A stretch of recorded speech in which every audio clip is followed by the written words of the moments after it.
ओम नमो भगवते वासुदेवाय नमः। माताएं एवं बहनों, दोस्तों और साथियों, आपको भक्ति गाथा 1.7 में हार्दिक स्वागत है। दोस्तों, आज हम सुनेंगे जन्माष्टमी व्रत कथा, जिसकी भादो माह में भगवान कृष्ण की उपासना की जाती है। इनका व्रत करने से सभी मनोकामनाएं पूरी होती है। तो आइए आज हम कृष्ण जन्माष्टमी का व्रत कथा सुनते हैं। स्कंद पुराण में मतानुसार जो भी व्यक्ति जानकर भी कृष्ण जन्माष्टमी व्रत को नहीं करता, वह मनुष्य जंगल में सर्प और व्याघ्र होता है। ब्रह्मा पुराण का कथन है कि कलयुग में भाद्रपद मास के कृष्ण पक्ष की अष्टमी में 28वें युग में देवकी के पुत्र श्री कृष्ण उत्पन्न हुए थे। यदि दिन या रात में कला मात्र भी रोहिणी न हो तो विशेषकर चंद्रमा से मिली हुई रात्रि में इस व्रत को करें।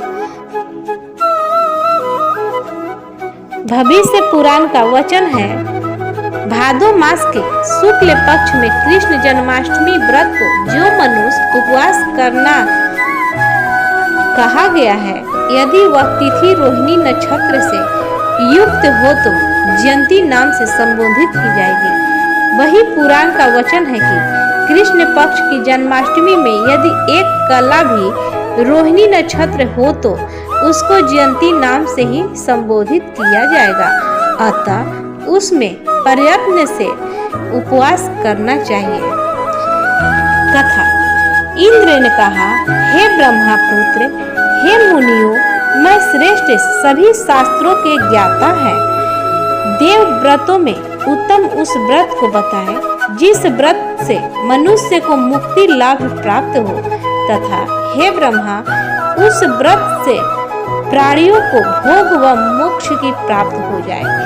इंद्र की बातों को सुनकर नारद जी ने कहा, त्रेता युग के अंत में और द्वापर युग के प्रारंभ में समय में निंदित कर्म को करने वाला कंस नाम का एक अत्यंत पापी दैत्य हुआ। उस दुष्ट व नीच कर्मी दुराचारी कंस की देवकी नाम की एक सुंदर बहन थी। देवकी के गर्भ से उत्पन्न 8वां पुत्र कंस का वध करेगा।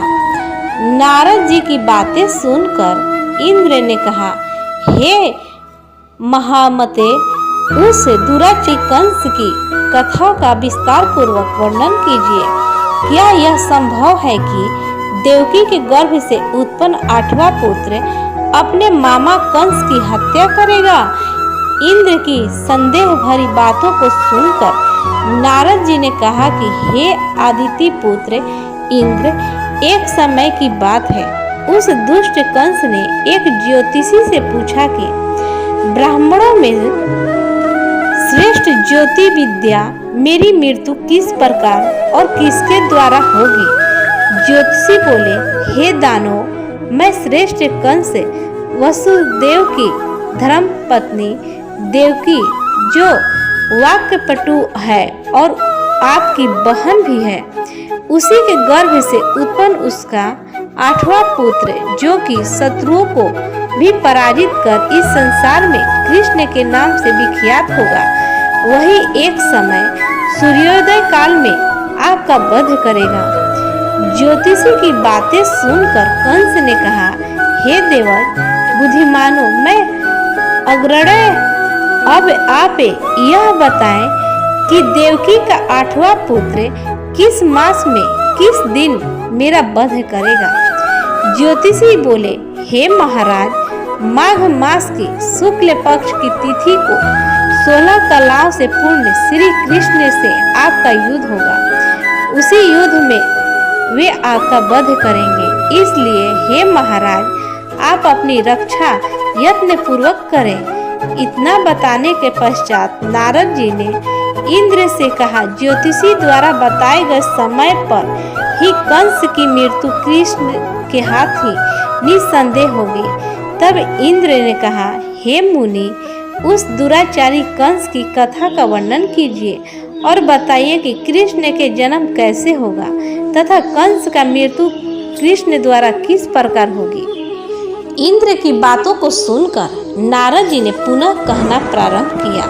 उस दुराचारी कंस ने अपने एक द्वारपाल से कहा, मेरी इस प्राणों से प्रिय बहन की पूर्ण सुरक्षा करना। द्वारपाल ने कहा, ऐसा ही होगा।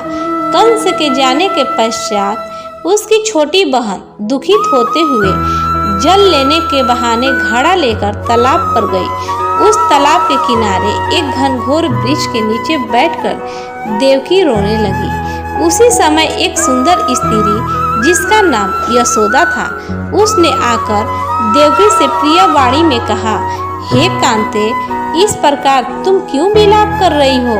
अपने रोने का कारण मुझे बताओ। तब दुखित देवकी ने यशोदा से कहा, हे बहन, नीच कर्मों में आसक्त दुराचारी मेरा ज्येष्ठ भ्राता कंस है। उस दुष्ट भ्राता ने मेरे कई पुत्रों का वध कर दिया। इस समय मेरे गर्भ में 8वां पुत्र है, वह इसका भी वध कर डालेगा। इस बात में किसी प्रकार का संशय या संदेह नहीं है, क्योंकि मेरे ज्येष्ठ भ्राता को यह भय है कि मेरे अष्टम पुत्र से उसकी मृत्यु अवश्य होगी। देवकी की बातें सुनकर यशोदा ने कहा, हे बहन, विलाप मत करो, मैं गर्भवती हूँ। यदि मुझे कन्या हुई तो तुम अपने पुत्र के बदले उस कन्या को ले लेना। इस प्रकार तुम्हारा पुत्र कंस के हाथों मारा नहीं जाएगा। तदंतर कंस ने अपने द्वारपाल से पूछा, देवकी कहाँ है? इस समय वह दिखाई नहीं दे रही है। तब द्वारपाल ने कंस से नम्र वाणी में कहा, हे महाराज, आपकी बहन जल लेने तालाब पर गई है। यह सुनते ही कंस क्रोधित हो उठा और उसने द्वारपाल को उसी स्थान पर जाने को कहा जहां वह गई हुई है। द्वारपाल की दृष्टि तालाब के पास देवकी पर पड़ी। तब उसने कहा कि आप किस कारण से यहाँ आई हैं? उसकी बातें सुनकर देवकी ने कहा कि मेरे गृह में जल नहीं था, जिसे लेने मैं जलाशय पर आई हूँ। इसके पश्चात देवकी अपने गृह की ओर चली गई। कंस ने पुनः द्वारपाल से कहा कि इस गृह में मेरी बहन की तुम पूर्ण रक्षा करो। अब कंस को इतना भय लगने लगा कि गृह के भीतर दरवाजों में विशाल ताले बंद करवा दिए और दरवाजे के बाहर दैत्यों की राक्षसों की पहरेदारी के लिए नियुक्त कर दिया गया।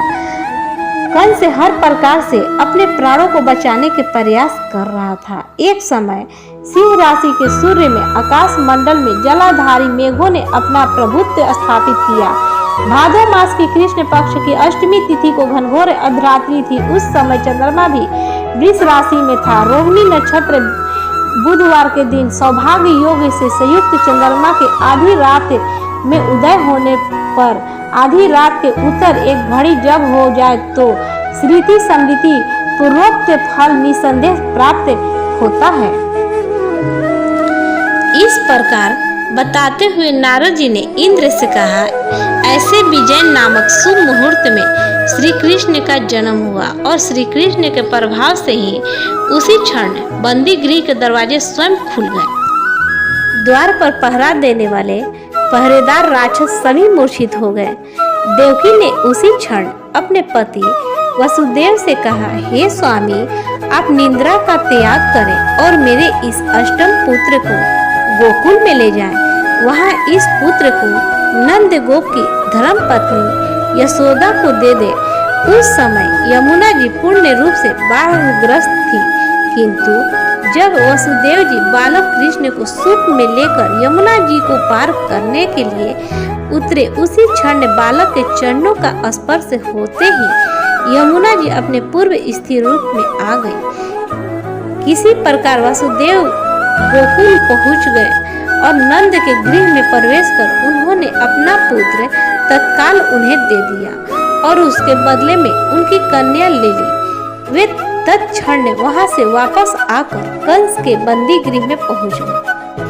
प्रातःकाल जब सभी राक्षस पहरेदार निद्रा से जागे तो कंस ने द्वारपाल से पूछा कि अब देवकी के गर्भ से क्या हुआ है, इस बात का पता लगाकर मुझे बताओ। द्वारपालों ने महाराज की आज्ञा को मानते हुए कारागार में जाकर देखा तो वहां देवकी की गोद में एक कन्या थी, जिसे देखकर द्वारपालों ने कंस को सूचित किया, किंतु कंस को तो उस कन्या से भय होने लगा। अतः वह स्वयं कारागार में गया और उसने देवकी की गोद से कन्या को झपट लिया और उसे एक पत्थर की चट्टान पर पटक दिया, किंतु वह कन्या विष्णु की माया से आकाश की ओर चली गई और अंतरिक्ष में जाकर विद्युत के रूप में परिवर्तित हो गई। उसने कंस से कहा कि हे दुष्ट, तुझे मारने वाला गोकुल में नंद के गृह में उत्पन्न हो चुका है और उसी से तेरी मृत्यु सुनिश्चित है। मेरा नाम तो वैष्णवी है। मैं संसार के कर्ता भगवान विष्णु की माया से उत्पन्न हुई हूँ। इतना कहकर वह स्वर्ग की ओर चली गई। उस आकाशवाणी को सुनकर कंस क्रोधित हो उठा। उसने नंद जी के गृह में पुतना राक्षसी को कृष्ण का वध करने के लिए भेजा, किंतु जब वह राक्षसी कृष्ण को स्तनपान कराने लगी तो कृष्ण ने उसके स्तन से उसके प्राणों को खींच लिया और वह राक्षसी कृष्ण कृष्ण कहते हुए मृत्यु को प्राप्त हुई। जब कंस को पुतना की मृत्यु का समाचार प्राप्त हुआ तो उसने कृष्ण का वध करने के लिए कर्मस्केशी नामक दैत्य को अश्व के रूप में, उसके पश्चात अरिष्ट नामक दैत्य को बैल के रूप में भेजा, किंतु ये दोनों भी कृष्ण के हाथों मृत्यु को प्राप्त हुए। इसके पश्चात कंस ने कल्याख्य नामक दैत्य को कौवे के रूप में भेजा, किंतु वह भी कृष्ण के हाथों मारा गया। अपने बलवान राक्षसों की मृत्यु के आघात से कंस अत्यधिक भयभीत हो गया। उसने द्वारपालों को आज्ञा दी कि नंद को तत्काल मेरे समक्ष उपस्थित करो। द्वारपाल नंद को लेकर जब उपस्थित हुए तब कंस ने नंद जी से कहा कि यदि तुम्हें अपनी प्राणों को बचाना है तो परिजात के पुष्प ले आओ। यदि तुम नहीं ला पाए तो तुम्हारा वध निश्चित है। कंस की बातों को सुनकर नंद ने ऐसा ही होगा कहा और अपने गृह की ओर चले गए। घर आकर उन्होंने संपूर्ण वृत्तांत अपनी पत्नी यशोदा को सुनाया, जिसे श्री कृष्ण भी सुन रहे थे। एक दिन श्री कृष्ण अपने मित्रों के साथ यमुना नदी के किनारे गेंद खेल रहे थे और अचानक स्वयं ने ही गेंद को यमुना में फेंक दिया। यमुना में गेंद फेंकने का मुख्य उद्देश्य यही था कि वे किसी प्रकार परिजात पुष्पों को ले आए। अतः वे कदम्ब के वृक्ष पर चढ़कर यमुना में कूद पड़े। कृष्ण के यमुना में कूदने का समाचार श्रीधर नामक गोपाल ने यशोदा को सुनाया। यह सुनकर यशोदा भागती हुई यमुना नदी के किनारे आ पहुंची और उसने यमुना नदी की प्रार्थना करते हुए कहा, हे यमुना, यदि मैं बालक को देखूंगी तो भाद्रपद मास की रोहिणी युक्त अष्टमी का व्रत अवश्य करूंगी, क्योंकि दया, दान, सज्जन प्राणी, ब्राह्मण कुल में जन्म, रोहिणी युक्त अष्टमी, गंगा जल एकादशी, गया श्राद्ध और रोहिणी व्रत ये सभी दुर्लभ हैं। हजारों अश्वमेध यज्ञ, सहस्त्रों राज्य सूर्य यज्ञ, दान, तीर्थ और व्रत करने से जो फल प्राप्त होता है वह सब कृष्ण अष्टमी के व्रत को करने से प्राप्त हो जाता है।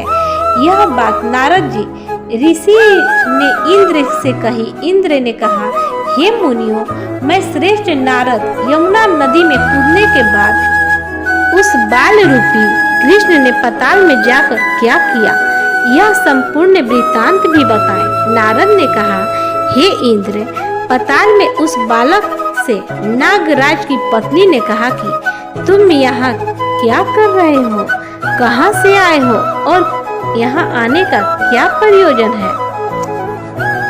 नाग पत्नी बोली, हे कृष्ण, क्या तूने घृत कीड़ा की है जिसमें अपना समस्त धन हार गया है? यदि यह बात ठीक है तो कंकड़, मुकुट और मणियों का हार लेकर अपने गृह में चले जाओ, क्योंकि इस समय मेरे स्वामी शयन कर रहे हैं। यदि वे उठ गए तो वे तुम्हारा भक्षण कर जाएंगे। नाग पत्नी की बातें सुनकर कृष्ण ने कहा, हे कांते, मैं किस प्रयोजन से यहाँ आया हूँ वह वृतांत मैं तुम्हें बताता हूँ। समझ लो, मैं कालिया नाग के मस्तक को कंस के साथ ध्रुत में हार चुका हूँ और वही लेने मैं यहाँ आया हूँ। बालक कृष्ण की इस बातें को सुनकर नाग पत्नी अत्यंत क्रोधित हो उठी और अपने सोए हुए पति को उठाते हुए उसने कहा, हे स्वामी, आपके घर यह शत्रु आया है, अतः आप इसका हनन कीजिए। अपनी स्वामिनी की बातों को सुनकर कालिया नाग निद्रा अवस्था में जाग पड़ा और बालक कृष्ण से युद्ध करने लगा। इस युद्ध में कृष्ण की मूर्छा आ गई। उसी मूर्छा को दूर करने के लिए उन्होंने गरुड़ का स्मरण किया। स्मरण होते ही गरुड़ वहां आ गए। श्री कृष्ण अब गरुड़ पर चढ़कर कालिया नाग से युद्ध करने लगे और उन्होंने कालिया नाग को युद्ध में पराजित कर दिया। अब कालिया नाग ने भली भांति जान लिया था कि मैं जिनसे युद्ध कर रहा हूँ वे भगवान विष्णु के अवतार श्री कृष्ण ही हैं। अतः उन्होंने कृष्ण के चरणों में साष्टांग प्रणाम किया और परिजात से उत्पन्न बहुत से पुष्पों को मुकुट में रखकर कृष्ण को भेंट किया। जब कृष्ण चलने को हुए तब कालिया नाग की पत्नी ने कहा, हे स्वामी, मैं कृष्ण को नहीं जान पाई। हे जनार्दन, मंत्र रहित, क्रिया रहित, भक्ति भाव रहित मेरी रक्षा कीजिए। हे प्रभु, मेरे स्वामी मुझे वापस दे दे। तब श्री कृष्ण ने कहा, हे सर्पिणी, दैत्यों में जो सबसे बलवान है उस कंस के सामने मैं तेरे पति को ले जाकर छोड़ दूंगा, अन्यथा तुम अपने गृह को चली जाओ। अब श्री कृष्ण कालिया नाग के फन पर नृत्य करते हुए यमुना के ऊपर आ गए। तदंतर कालिया की फुकार से तीनों लोग कंपायमान हो गए। अब कृष्ण कंस की मथुरा नगरी को चल दिए। वहां कमल पुष्पों को देखकर यमुना के मध्य जलाशय में वह कालिया सर्प भी चला गया। इधर कंस भी विस्मित हो गया तथा कृष्ण प्रसन्नित होकर गोकुल लौट आए। उनके गोकुल आने पर उनकी माता यशोदा ने विभिन्न प्रकार के उत्सव किए। अब इंद्र ने नारद जी से पूछा, हे महामुनि, संसार के प्राणी बालक श्री कृष्ण के आने पर अत्यधिक आनंदित हुए। आखिर श्री कृष्ण ने यह क्या चरित्र किया, वह सभी आप मुझसे बताने की कृपा करें। नारद ने इंद्र से कहा, मन को हरने वाला मथुरा नगर यमुना नदी के दक्षिण भाग में स्थित है। वहाँ कंस का महाबलशाली भाई चाणूर रहता था। उस चाणूर से श्री कृष्ण के मल्ल युद्ध की घोषणा की गई है। हे इंद्र, कृष्ण और चाणूर का मल्ल युद्ध अत्यंत आश्चर्यजनक था। चाणूर का अपेक्षाकृत बाल रूप में थे। मेरी शंख और मृदंग के शब्दों के साथ कंस और केसी इस युद्ध को मथुरा की जनसभा के मध्य में देख रहे थे। श्री कृष्ण ने अपने पैरों को चाणूर के गले में फंसाकर उसका वध कर दिया। चाणूर की मृत्यु के पश्चात उनका मल्ल युद्ध केसी के साथ हुआ। अंत में केसी भी युद्ध में कृष्ण के द्वारा मारा गया। के मृत्यु परंत मल्ल युद्ध देख रहे सभी प्राणी श्री कृष्ण की जय जयकार करने लगे। बालक कृष्ण द्वारा चाणूर और केसी का वध का होना कंस के लिए अत्यंत हृदय विदारक था। अतः उसने सैनिकों को बुलाकर उन्हें आज्ञा दी कि तुम सभी अस्त्र शस्त्रों से सुसज्जित होकर कृष्ण से युद्ध करो। हे इंद्र, उसी क्षण श्री कृष्ण ने गरुड़, बलराम तथा सुदर्शन चक्र का ध्यान किया, जिसके परिणाम स्वरूप बलदेव जी सुदर्शन चक्र लेकर गरुड़ पर आरूढ़ होकर आए। उन्हें आता देख बालक कृष्ण ने सुदर्शन चक्र को उनसे लेकर स्वयं गरुड़ की पीठ पर बैठकर न जाने कितने ही राक्षसों और दैत्यों का वध कर दिया। कितनों के शरीर अंग भंग कर दिए। इस युद्ध में श्री कृष्ण और बलदेव ने असंख्य दैत्यों का वध किया। बलराम जी ने अपने आयुध शस्त्र हल से और कृष्ण ने सुदर्शन चक्र से माघ मास की शुक्ल पक्ष की सप्तमी को विशाल दैत्यों के समूह का सर्वनाश किया।